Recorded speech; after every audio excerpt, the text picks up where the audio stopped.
그 다음에 잡괴전이라는 게 있거든요. 잡괴전.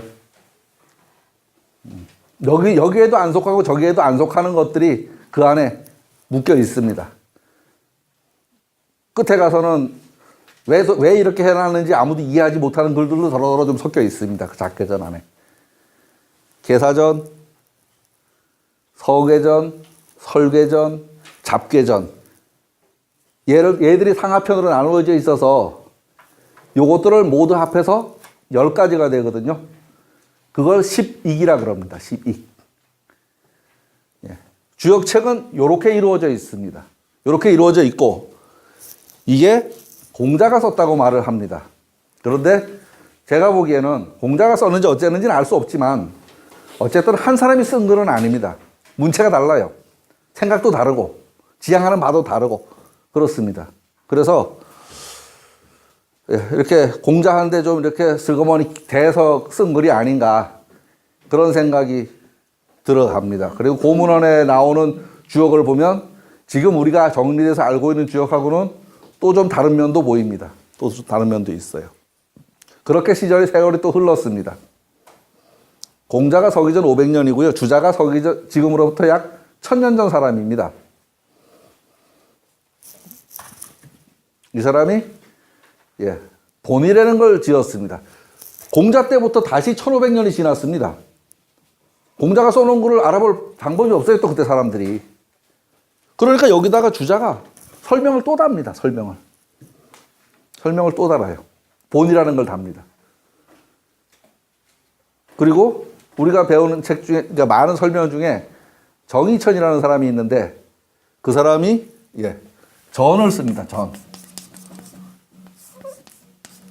전. 주자의 전의하고 본의하고 요 전하고가 이 주역을 이해하는 키가 됩니다. 키가 되고요. 그 다음에 이제 수천 년에 걸쳐서 이 주역을 공부하거나 연구했던 학자들이 수도 없이 셀 수 없이 많습니다.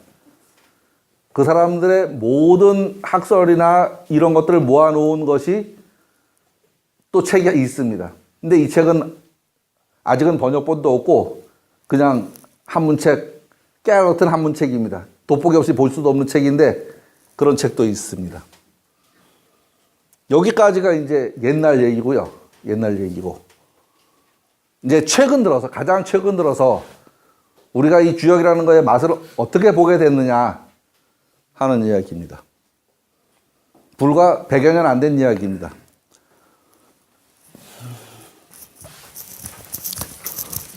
저도 못 봤지만 야산 이달이라는 분이 있었습니다. 야산 이달. 이 사람의 손자가 지금 대전 쪽에서 강의를 하고 있거든요. 이응문이라는 사람이. 그러니까 그렇게 오래된 사람은 아닙니다. 6.25 때 피랑 같은 얘기하고 이러니까 그렇게 오래된 분이 아닙니다. 이 사람은 일정한 스승이 없습니다. 근데 주역을 많이 알았다 그래요. 이 야산 이달 선생님에게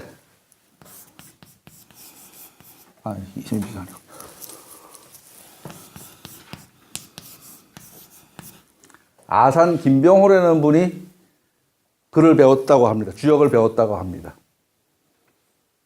이분이 우리 아산학회를 처음으로 만들고서 강의를 시작하신 분입니다. 아산 김병호가.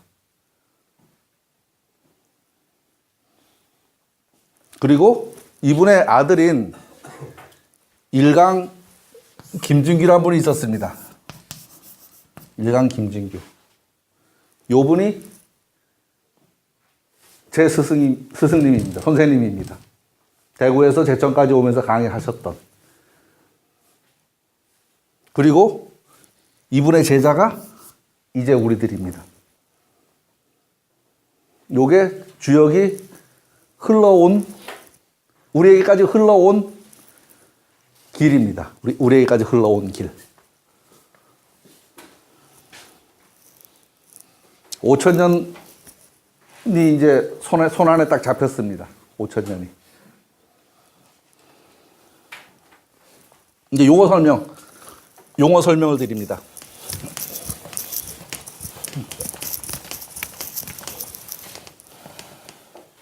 시획팔계. 예. 이거는 처음이라는 소리고요.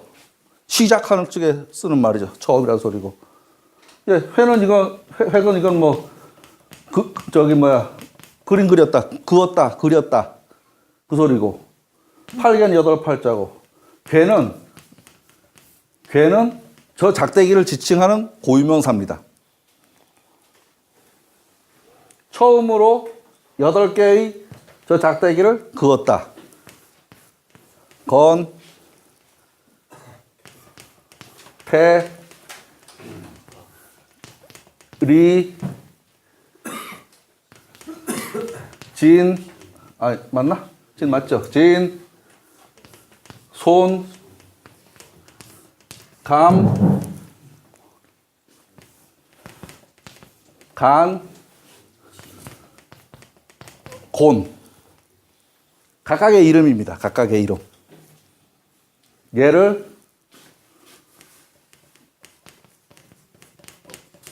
건이라고 말하고, 얘를 태라고 말하고, 얘를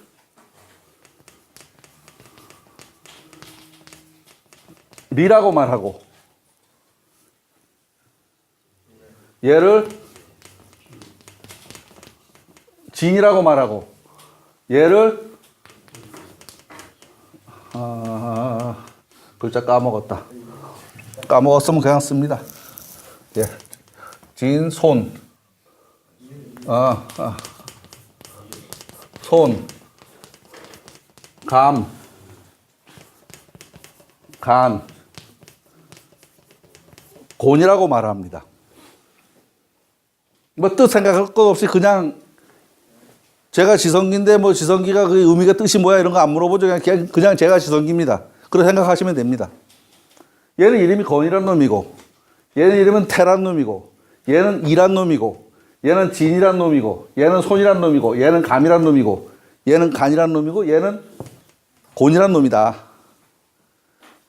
이거를 5,000년 전에, 복희가 5,000년 전에 그었다고 합니다. 그랬는지 안 그랬는지 모르겠습니다. 그렇게 배웠습니다.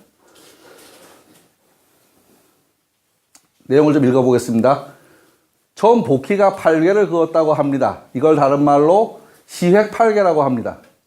5,000년 전이라고 하는데 그런지 아닌지는 모르겠고 전설 속의 인물이라고 해도 될 겁니다. 전설을 잠시 옮겨보면 반고가 천지를 창조한 이래, 이 중국의 그러니까 천지 개천설을 얘기하는 겁니다. 우왕에 의해 하왕조가 열리기까지 사망오제라는 성스러운 제왕들이 중국을 통치했다고 합니다. 이 사망오제가 누구인지는 구구한 전설이 있습니다. 그 가운데 사람의 머리에 뱀의 몸을 하거나 소의 머리에 사람의 몸을 한 제왕도 있었습니다. 이 그림이 복희라고 합니다. 긴지 아닌지 모르겠지만. 예. 복희는 불을 처음으로 사용한 수인씨를 이어서 왕이 되었다고 합니다. 그의 천은 무너져 내리는 하늘을 메운 여신인 여와였고 그의 아내와 마찬가지로 사람의 머리에 뱀의 몸을 하고 있었다고 합니다. 그가 천지와 다양한 사물을 관찰하여 8개를 만들었습니다. 문자를 만든 것도 복희였습니다. 또 여와와 협력해서 혼인제도도 만들었습니다. 그물을 만들어 어민들에게 그 사용법을 가르쳐 주었습니다. 목축과 무역을 시작한 것도 역시 그였습니다. 그에게서 용의 상스러운 표시가 있었다고 합니다. 그것에 유래되어 복희의 왕정 관직에는 용이라는 글자가 반드시 따라다녔고 군대를 용사라고 했습니다. 천자문에 보면 용사 화제하고 나오죠. 고설입니다. 천자문에 나오는 고설입니다. 요즘 역사학에서 구분하는 시대로 보면 신석기 중기쯤 될 겁니다. 5,000년이라고 하니까 한국의 고조선 시대와 같은 때라고 해도 될 것 같습니다. 몇 마디 안 했는데 시간은 흘렀고 쉬는 시간입니다. 잠시 화장실 다녀오시고 차도 한잔 하시고 하겠습니다.